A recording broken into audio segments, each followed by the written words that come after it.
great way to build a different skill set.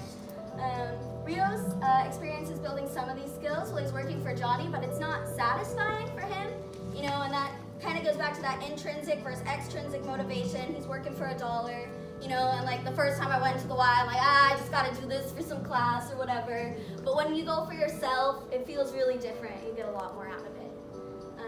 And also, you can learn awesome skills like learning to throw a punch, because pretty much everybody knows someone who should be hit, or play basketball, because like Barack Obama played basketball with like his allies and opponents on the field and made some really important decisions there on the court. It's also just a place to be, and that's kind of what I was getting at in my in that first section, and something that I know Rios and I could relate on. With his mom at work, her boyfriend's hanging out at the house, a free gym would have been a really welcome refuge.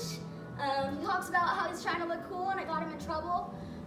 But, you know, if he could have had a Y and a place to like shoot hoops, like you can still look cool and be with your friends in a safe environment. And it also gets to this idea of ownership.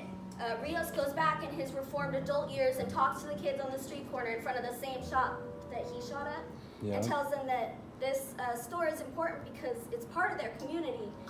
They have ownership in it, and we should feel the same way about the Y, because, and I think that's why people do, you know, they pick up after themselves. You wipe down the machine because nobody wants to get on a sweaty, gross machine, you know, and you want it to be nice for you the next time you're there.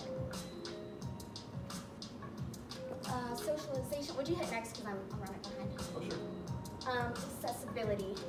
So Rios discusses how poverty was a barrier to pretty much every aspect of his life, and how he didn't have other areas of knowledge.